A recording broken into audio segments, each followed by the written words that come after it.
sobre os últimos dias. Falei sobre os acontecimentos da guerra de Israel.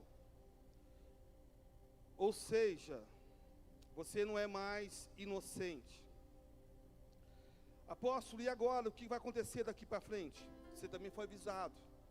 Eu preguei sobre que o amor iria se esfriar.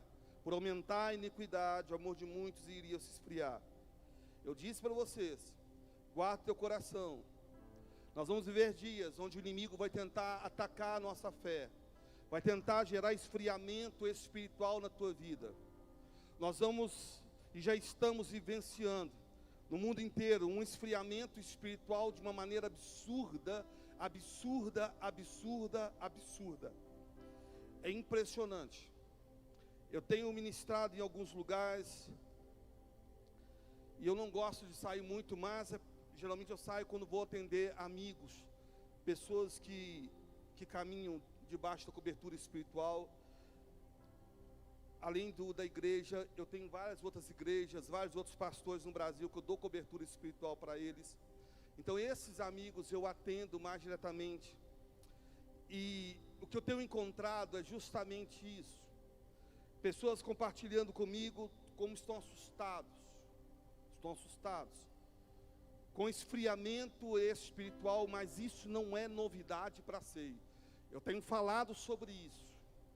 Eu tenho ministrado sobre manter a vigilância. Eu tenho falado sobre manter a vida de oração, leitura da palavra, guardar o coração. Então não é novidade. Mas por outro lado, nós temos que entender se estamos vivendo os últimos dias, o amor está se esfriando. Por outro lado também, eu vejo um tempo onde Deus tem levantado uma igreja muito poderosa.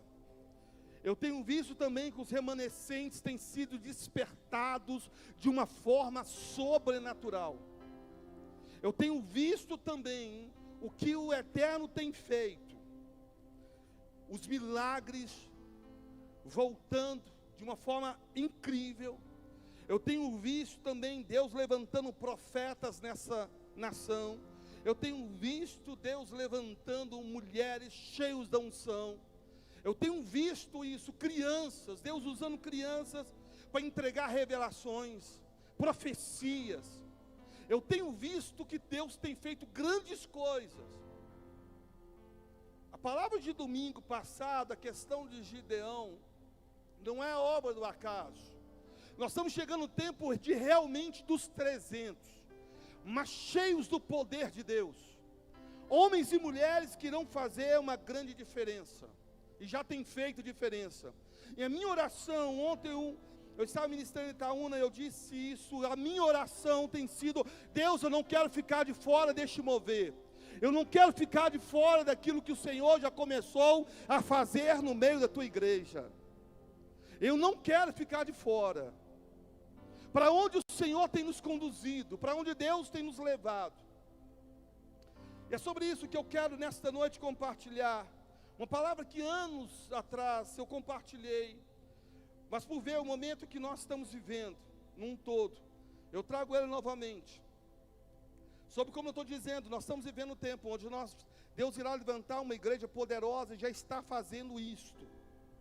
Onde a palavra tem sido ministrada, eu tenho ido em alguns lugares, aonde que sequência de 2, 3 ministrações sequencial, Deus tem levado a igreja a novamente a se mergulhar dentro da palavra, a um despertar da parte do Eterno para a palavra.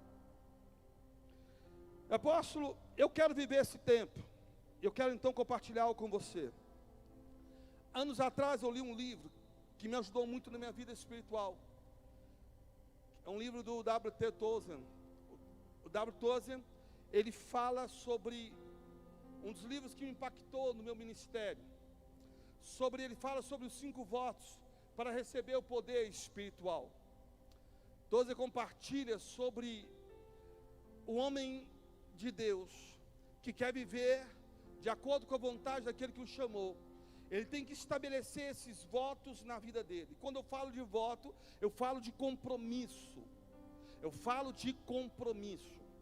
Todo homem deve estabelecer esses votos. Quando você vê um homem de Deus, uma mulher de Deus, pode ter certeza que por detrás daquele homem de Deus, mulher de Deus, há votos que foram feitos, há compromissos que foram firmados, há alianças que foram estabelecidas, alianças que eu estabeleci com Deus anos atrás. E sempre no decorrer, vai passando-se o tempo, Deus sempre está me pedindo novas alianças. Deus é um Deus que caminha por alianças. Por muitas vezes que eu estive orando a Deus, pedindo algo diante do Senhor, Deus falou, é isso, eu quero uma aliança contigo. Mas Senhor, já fiz essa aliança, e eu quero uma nova aliança contigo. E vem novas alianças. E as alianças que o Senhor muitas vezes quer afirmar conosco, pode ter certeza, a tua alma não vai se agradar. A tua alma, ela vai gritar, tua alma vai espernear, porque são alianças que vai contra a sua vontade. São alianças que vai contra os seus desejos. Mas que é necessário. Nosso Deus é um Deus de aliança desde a chamada. Em Abraão, já ali ele estabelece uma aliança. Ele vem agora desde o início. Agora mesmo em Noé, aliança. Davi, aliança. Salomão, aliança. Moisés, aliança. São votos que o Senhor vai estabelecendo com o homem que Ele chama, com a mulher que Ele chama.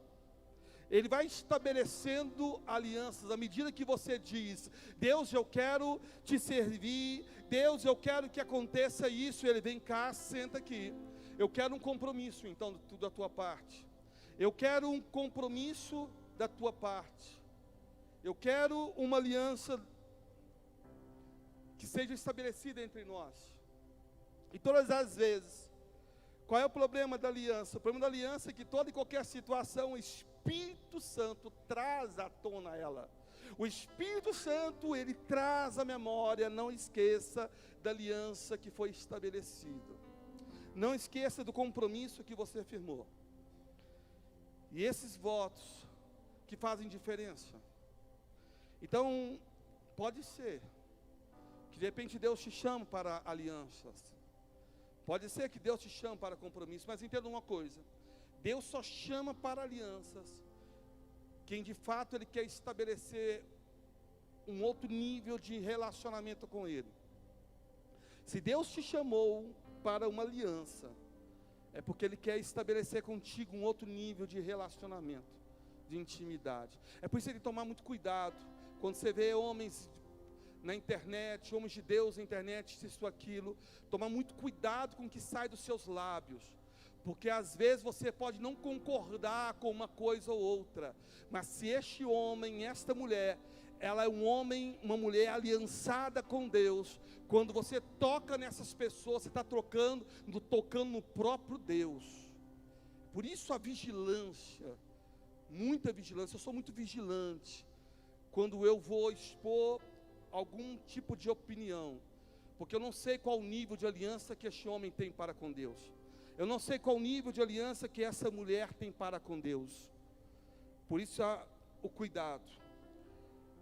E eu quero falar sobre esses 5 votos que nós temos que ter, são 5 votos básicos na nossa vida, que todos compartilham.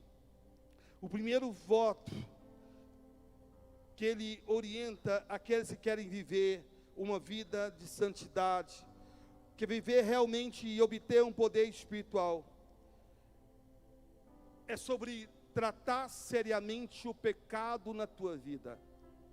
A primeira aliança que ele fala é: trate seriamente o pecado na tua vida. Ezequiel 18, a partir do 4, ele fala a respeito sobre a alma que pecar, essa morrerá. O profeta fala: a alma que pecar, a alma que falhar, essa de fato vai morrer. Primeiro ponto, quando ele está falando que a alma que pecar, essa morrerá, está falando um aspecto espiritual. Há muitas pessoas que a gente não entende porque que elas estão mortas espiritualmente. Por mais que você ministre, por mais que você fale, elas não conseguem ouvir a palavra. Elas estão mortas espiritualmente.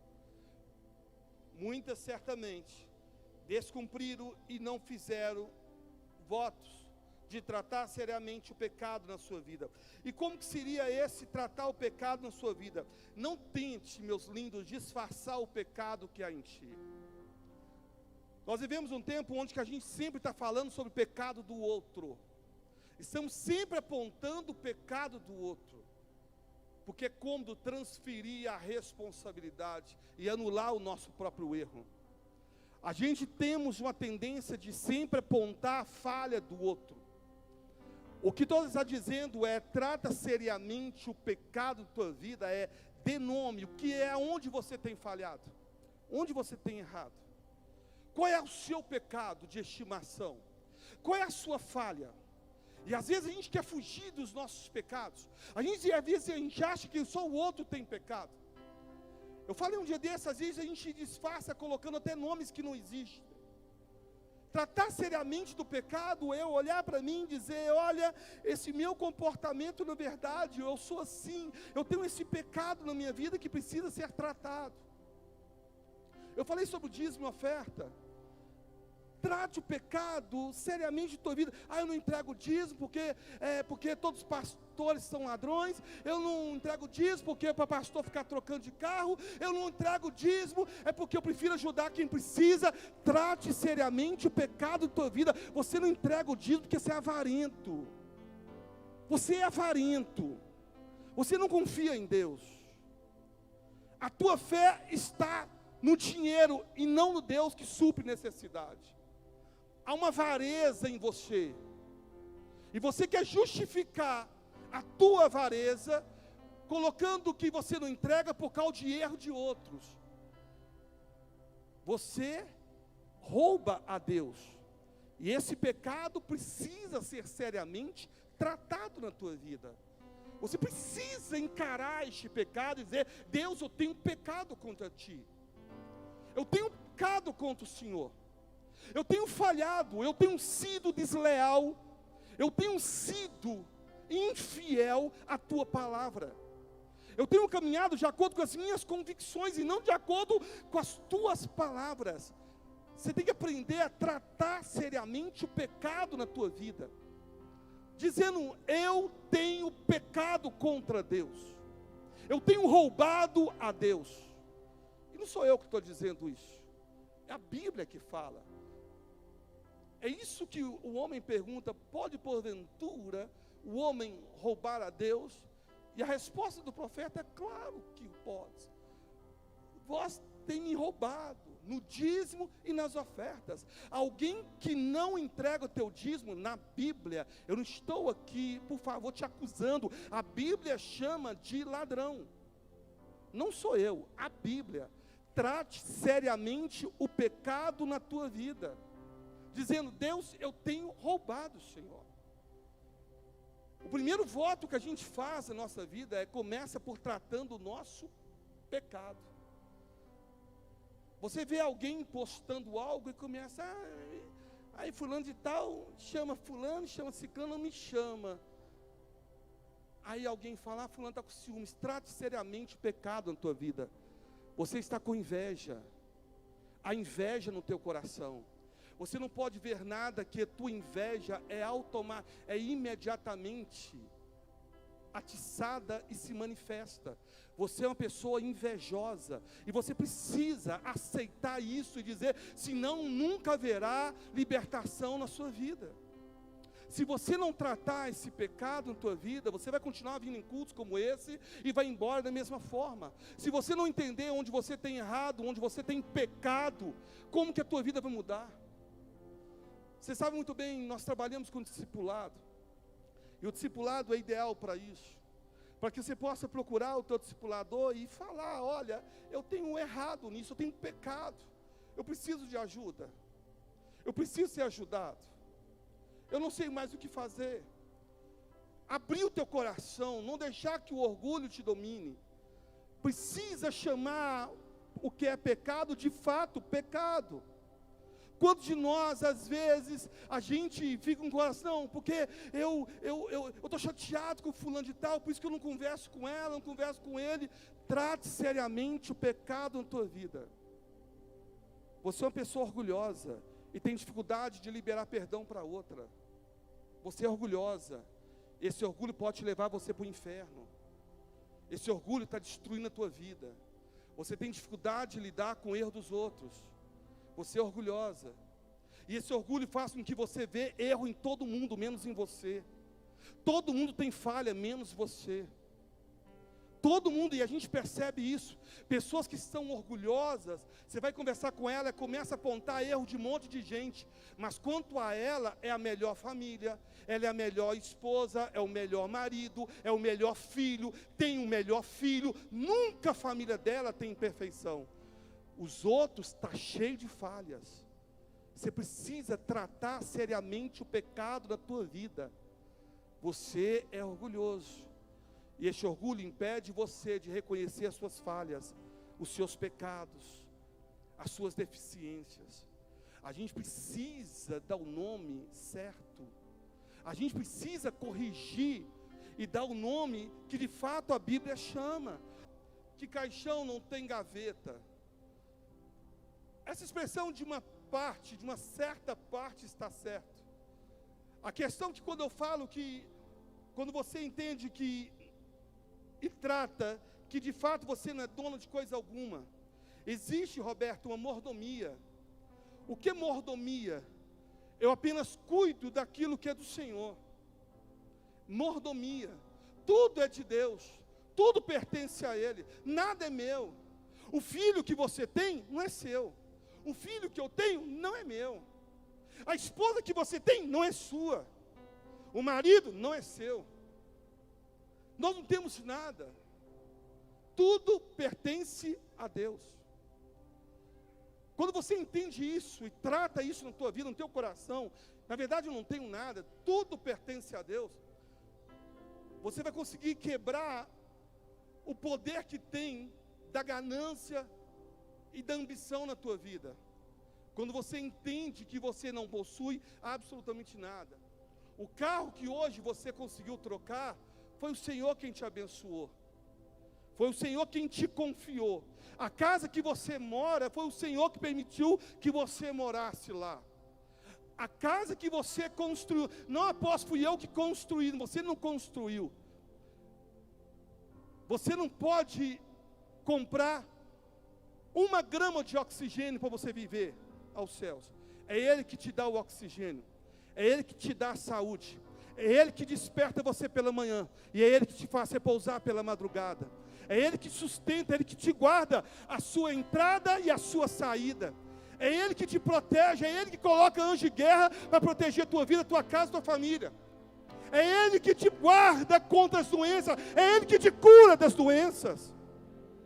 Ou seja, tudo é Ele. Porque por Ele, para Ele, são feitas todas as coisas. Tudo vem dEle e voltará para Ele. Quem entendeu isso no seu espírito? Tudo é Ele. Quando entendemos isso, sabemos que nada nos pertence. Absolutamente nada é nosso. Qual é a vantagem quando você trata isso na tua vida? Você sabe muito bem viver com muito, mas também sabe viver com pouco. Não há diferença na tua vida. Você sabe ter uma casa maravilhosa, mas se você for morar também num barraco, de apenas um cômodo, você tira de letra. Não é o lugar que você está que define quem você é. Não é o lugar que você está, não é a sua posse que define quem de fato você é. Você tem convicção de fato quem é você em Deus, que tudo são momentos. Tudo são momentos. Há momentos que você está muito bem, há momentos de vacas gordas, há momentos de vacas magras. Tudo são momentos. E nada me pertence. Tudo pertence ao Senhor. Tudo pertence ao Senhor. Faça esse voto com Deus. Tudo, a tua família é de Deus. Os teus filhos consagrados a Deus. O teu casamento consagrado a Deus. Os teus negócios entregue a Deus. A tua vida pertence a Deus. Fala quem está ao seu lado, diga a Ele. Tudo pertence a Deus. Fala com Ele. Faça esse compromisso. Quando você faz esse compromisso, Você trabalha em muitas áreas da tua vida. Quando você trabalha, você perde o sentimento de posse. Porque o meu discípulo, que seu discípulo? Que seu discípulo? Eu dou discipulado, eu tenho quase 19 discípulos. Eu sempre falo com eles, vocês não são os meus discípulos, vocês são discípulos de Jesus. Eu cuido de vocês para Jesus. Eu não tenho direito sobre a vida de vocês. Eu não sou dono de vocês. Mas quando eu não entendo isso, aí quando acontece alguma coisa e meu coração já é entristecido, porque é o meu, não é o seu discípulo, é o discípulo de Jesus. A gente cuida, a gente está na mordomia, só isso. A gente procura ensinar, instruir de acordo com a palavra de Jesus. Porque são todas ovelhas de Jesus. Todas pertencem a Jesus. Eu não morri por ninguém aqui na ceia. Eu não tive em cruz nenhuma aqui por ninguém aqui da ceia. Quem morreu na cruz do Calvário, comprou vocês com sangue precioso na cruz do Calvário, foi Jesus. Vocês são ovelhas de Jesus. Pertencem a Jesus. São discípulos de Jesus. Todos pertencem a Jesus. E quando isso está tranquilo no meu coração, não desperta dentro de mim até mesmo sentimento de competição. Porque os meus discípulos são melhores do que... Não tem meus discípulos. Não há meu discípulo, cara pálida. É o discípulo de Jesus. A posse vai te matar. Você não tem nada. Tudo é de Jesus. Então quando eu entendo isso, eu sei, a ceia não é minha. Eu não sou dono da ceia. Eu não sou proprietário da ceia. A ceia é de Jesus. Eu passo, a igreja continua. Eu vou ser sepultado, mas a igreja continua avançando. Quem está entendendo isso? Ninguém tem nada. Ninguém tem nada. Então faça um voto de compromisso com Deus. Deus, eu não sou dono de coisa alguma.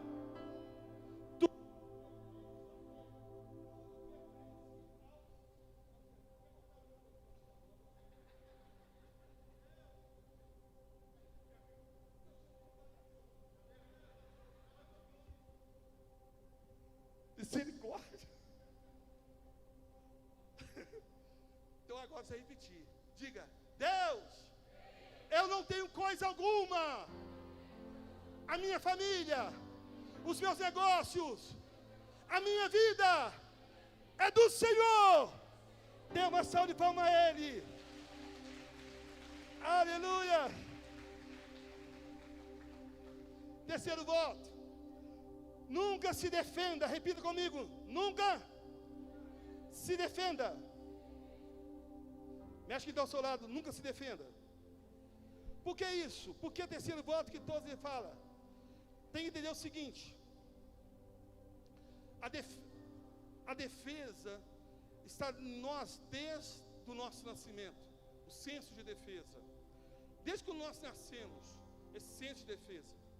Eu estava vendo um vídeo de um aborto, e eles enfiando a fim de tentar para arrancar o feto lá de dentro, e o feto esquivando do ferro que estava entrando. Uma imagem terrível, terrível, terrível. Esse senso de defesa é desde o ventre. Esse senso de defesa é desde que está no ventre. Ele já tem essa sensação de se defender, de se proteger o tempo inteiro.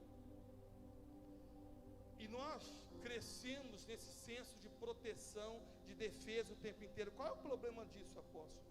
O problema é que quando a gente, nesse senso de defesa, a gente muitas vezes, nós fazemos ela dentro do aspecto emocional. Uma justiça que é uma justiça humana.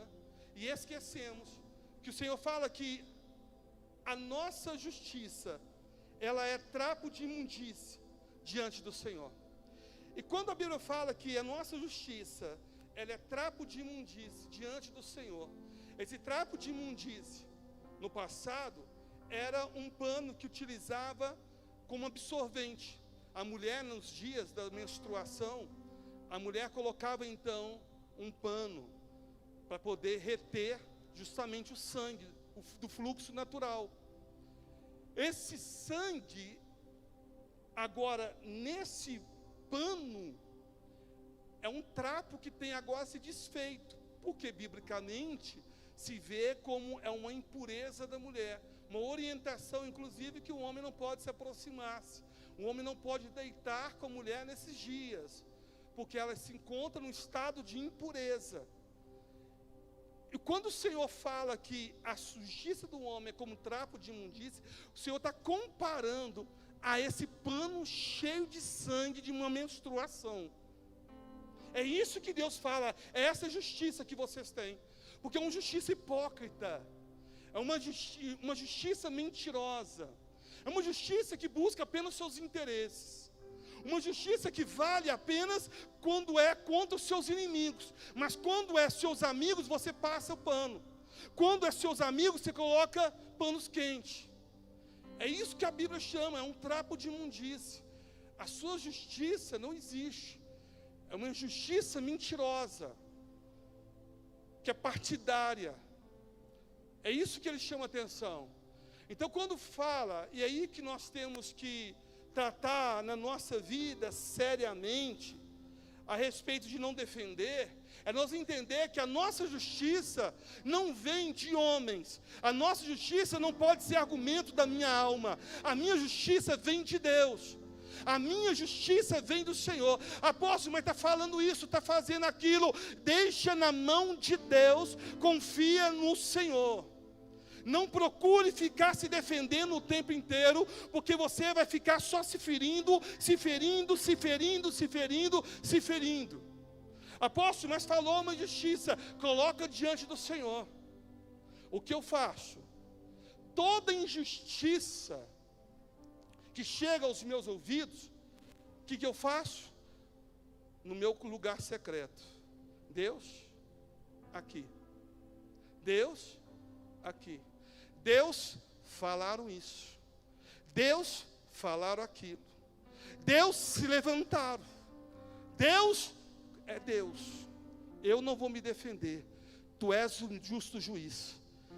Tu és o meu juiz. Tu és o meu advogado. Eu não vou guerrear com armas carnais, porque eu sei que essa é uma guerra espiritual. Deus vai à frente, porque o Senhor que julga a causa dos seus.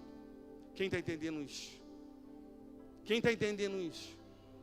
Coloque diante de Deus. De repente, as coisas começam a acontecer, sem você falar nada. Você só vê, contempla com teus olhos.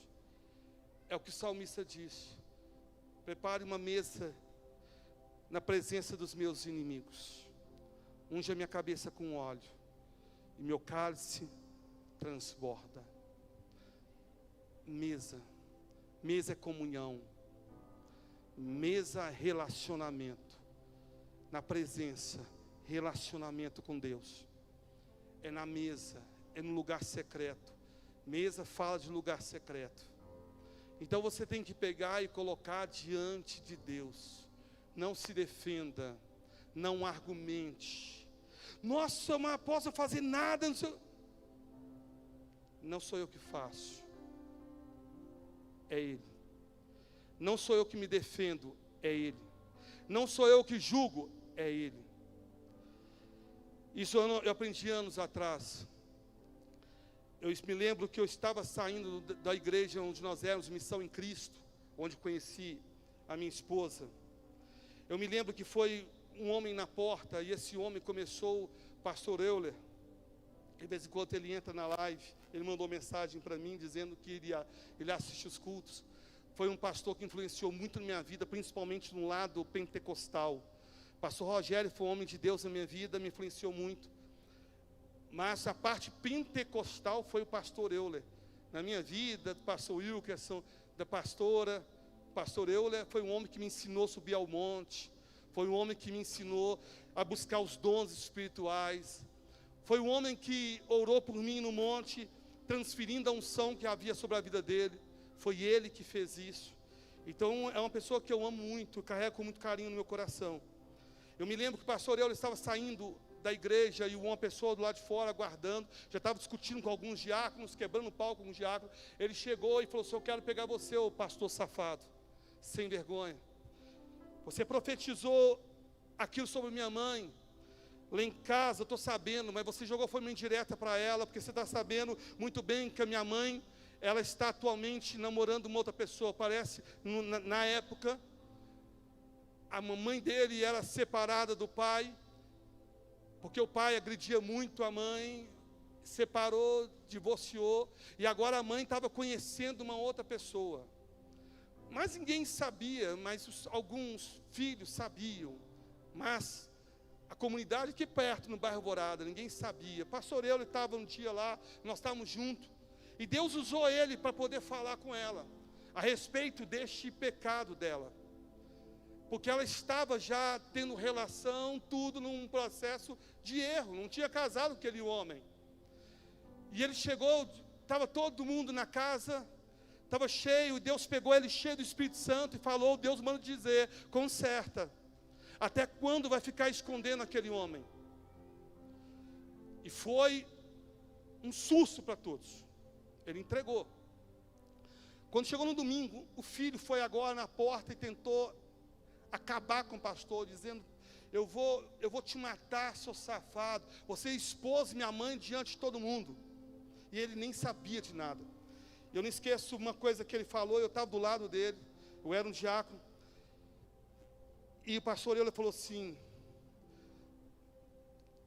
Deus, eu não vou responder nada a este homem, apenas seja as nossas palavras testemunho diante de ti, e julgue entre eu e ele. Só isso, Deus, que eu te peço. E se calou. Esse homem, no meio da fala, ele começou a sentir dor no peito. Eu estava como diácono, cheguei, abracei do lado, pastor Euler saiu, o outro veio, ajudou e levou para lá, deu água para ele, mas eu vi toda a cena, quando ele disse: Senhor, julgue entre eu e ele, entre as minhas e as palavras dele. E depois disso, nunca mais, sempre uma situação, eu não falo nada, não brigo, não vou para discórdia, só coloco diante de Deus. Deus, coloco diante de ti. Isto foi dito. E deixe que o Senhor assim julgue. Então, nunca se defenda. Faça esse compromisso diante de Deus. Deixa o Senhor julgar a tua causa. Deixa o Senhor julgar a tua causa. Fala quem está ao seu lado: deixa o Senhor julgar a tua causa. Quarto compromisso: nunca passe adiante algo que prejudique alguém. Nunca passe adiante algo que prejudique alguém. Nunca.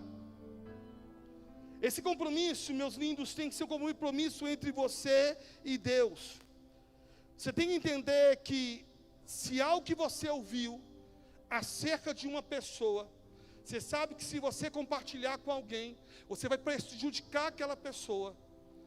Não seja participante do sangue dela. Faça um voto com Deus. Faça um compromisso com Deus. Eu nunca conheci um homem e uma mulher de Deus que sejam linguarudos. Estou falando de Deus. Porque o primeiro lugar que Deus trabalha é na língua. Se tem algo que Deus, primeiramente, Deus poda, é a língua.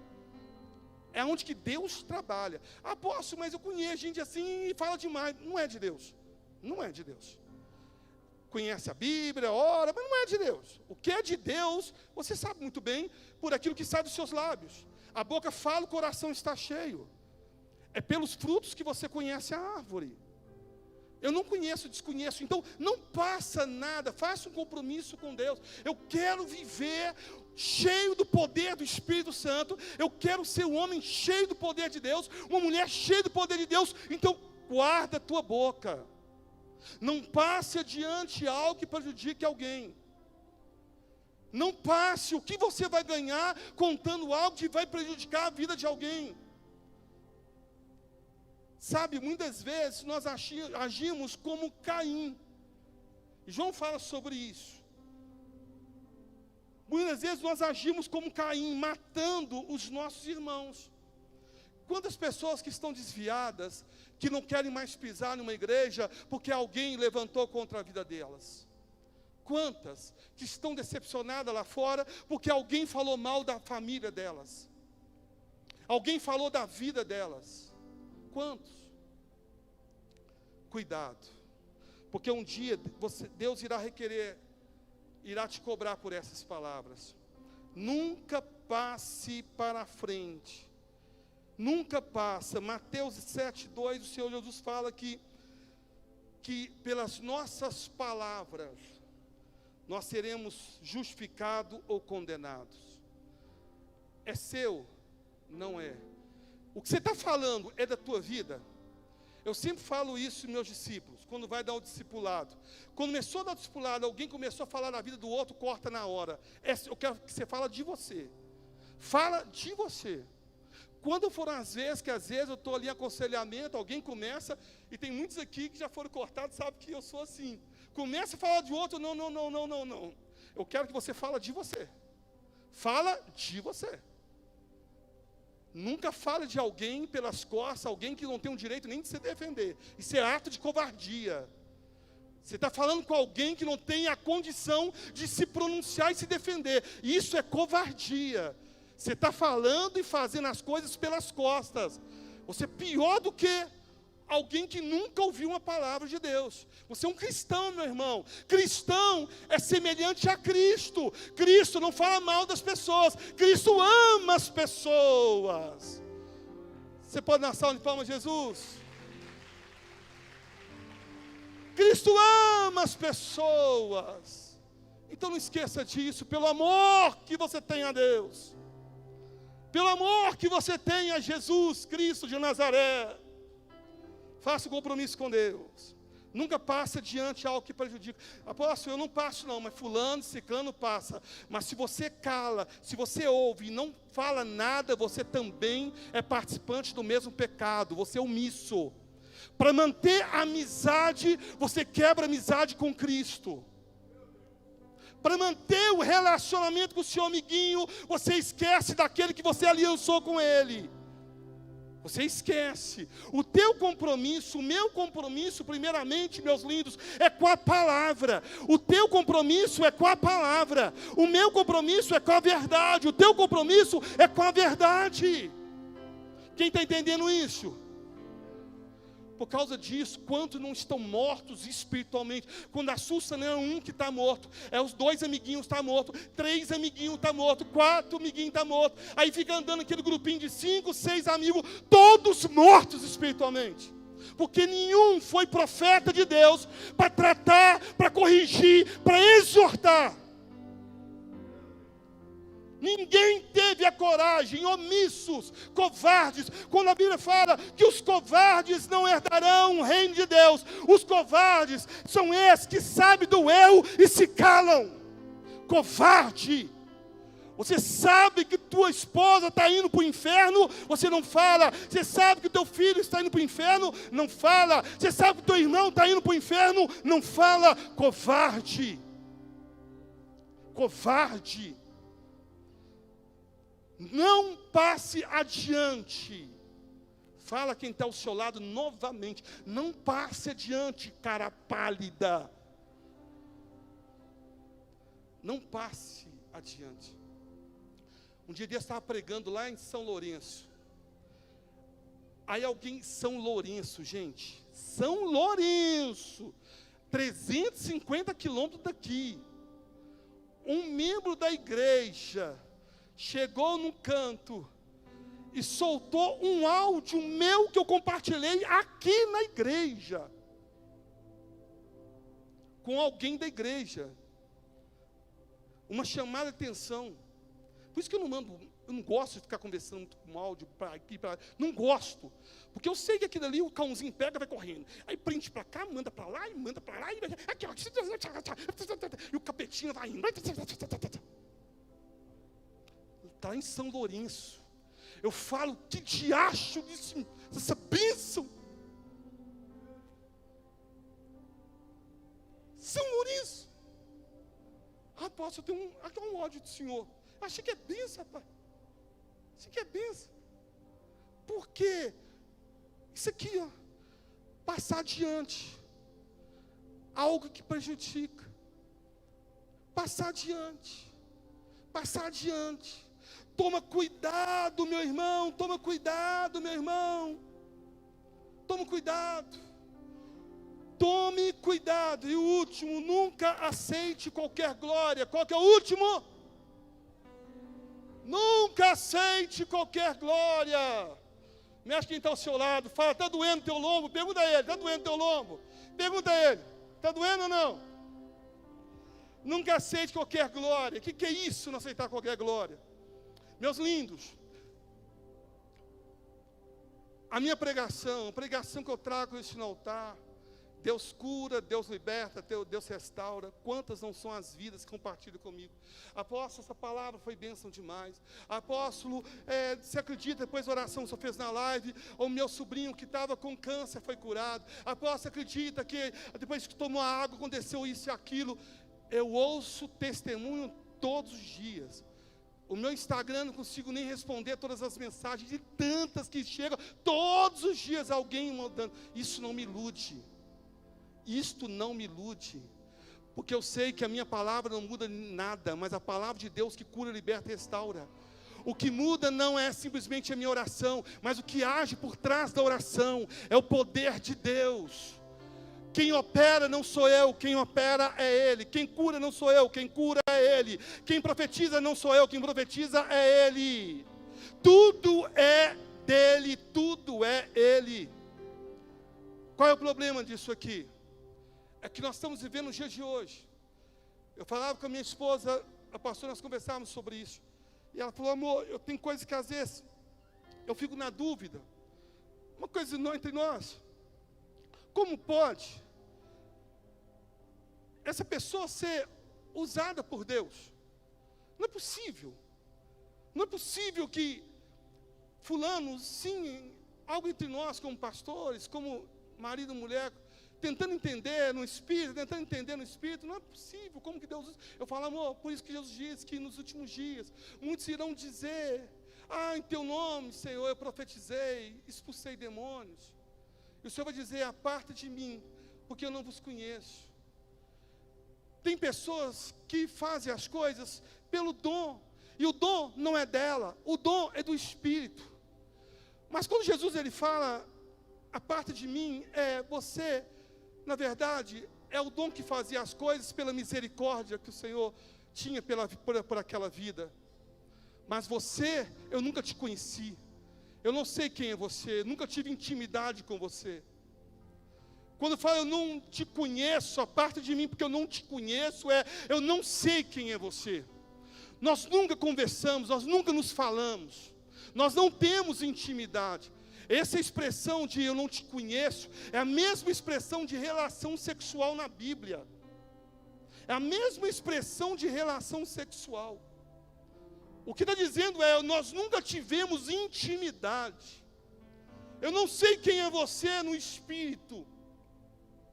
Eu não sei. Há muitos que fazem, mas por causa do dom que há nelas. E dom é diferente. Uma pessoa que tem dom, e ela tem dom, e ela tem caráter, ela se transforma em algo poderoso na mão de Deus. Mas a chamada, o dom, a unção, mas sem caráter vira destruição. Há muitos que fazem as coisas pela unção que ele carrega. A unção do Espírito, mas ele não tem caráter nenhum. Não tem caráter. Mas por que Deus faz? Pela misericórdia de um povo sedento, desesperado. O dom é do Espírito. O dom é do Espírito. E o Espírito usa de acordo com a sua vontade. O dom é do Espírito. O que vai ter de pessoas, profetas, apóstolos, evangelistas, que vai ter de mestres que um dia serviram neste lugar com o teu dom, mas que vão queimar no inferno, não está no gibi. Porque fizeram pela unção que carregava, mas não tinha caráter. E o que muda a tua vida, o que te conduz ao Senhor, é o teu caráter. Quem está entendendo isso? Por isso que unção não me faz deslumbrar. Eu não sou apaixonado por alguém que tem unção. Eu sou apaixonado com alguém que tem caráter. Caráter fala mais do que unção. Caráter fala mais do que unção. Entrega aqui, profetiza colar, fica ali, vira as costas, está dando em cima da sua esposa. Caráter não. Você pode caminhar, pode deixar na sua casa sozinho. É caráter. Eu tenho caráter. Eu sei quem eu sou em Cristo. Nada vai roubar. José, se você olhar, Saul carregava unção. Saul levava com ele unção. Já José tinha caráter. Caráter. O caráter faz diferença. Em Saul as coisas aconteciam de acordo apenas com a unção, mas não tinha caráter. É diferente. Apóstolo, mas e Davi? Davi também não tinha caráter. Davi tinha unção e tinha caráter. Mas Davi pecou. Com uma diferença. Quem tem caráter, quando falha, diz: Senhor, pequei contra ti. Me perdoa, Senhor. Eu errei, eu falhei. Me volta ao Senhor. Quem tem caráter não permanece no erro. Ele confessa o seu pecado e deixa o seu pecado. Quem está entendendo isso? Você pode dar uma salva de palmas, Senhor. Quem não tem caráter, meu irmão, ele mente na tua cara, ele rouba na tua cara, ele anda contigo, ele dorme contigo, ele caminha contigo e te engana pelas costas, porque não tem caráter. Então você não pode esquecer.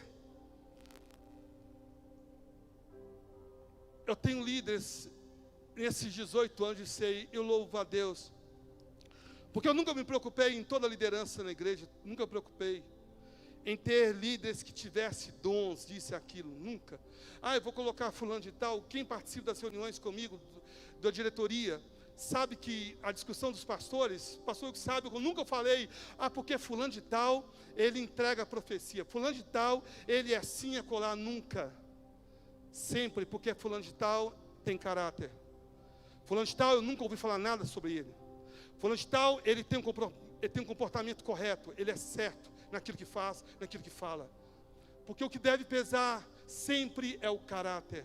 Sempre o caráter. Eu louvo a Deus todos os líderes que aqui estiveram, que já serviram nos departamentos. São pessoas que, louvo a Deus, são pessoas, sempre foram pessoas de caráter. Então, não aceite qualquer glória.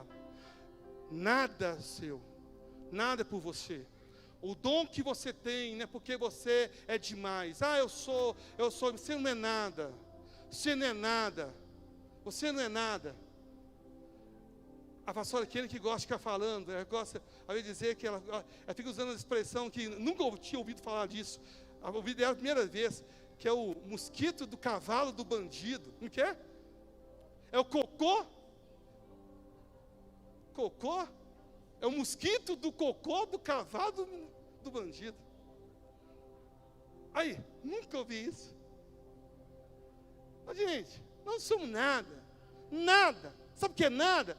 Se não fosse Deus nossa vida, se não fosse Deus nossa vida, o que você é, o que eu sou, nada. Nada versus nada. Não, porque o apóstolo é isso. Não, eu sou nada.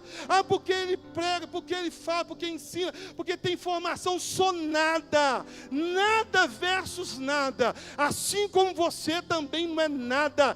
Cristo em vós, a esperança da glória. Se somos algo, porque Cristo habita em nós. Quem crê nisso, quem toma posse disso, dê uma salva de palmas àquele que é digno. Aleluia! Cristo em vós. Fique de pé no seu lugar. Aleluia! Faça esses votos. Apóstolo, quero ser um homem de Deus, uma mulher de Deus. Está aqui. Está aqui. O segredo foi passado. Primeiro, trate seriamente o pecado em sua vida. Trate. Procure o teu discipulador, seja transparente com ele. Fale com ele. Fale, meu discipulador, eu preciso confessar. Eu tenho errado. Eu tenho falhado, me ajuda. Ah, apóstolo, mas eu fico sem jeito de falar. Trata orgulho. Trate orgulho. Trate orgulho na tua vida. Não esqueça disso.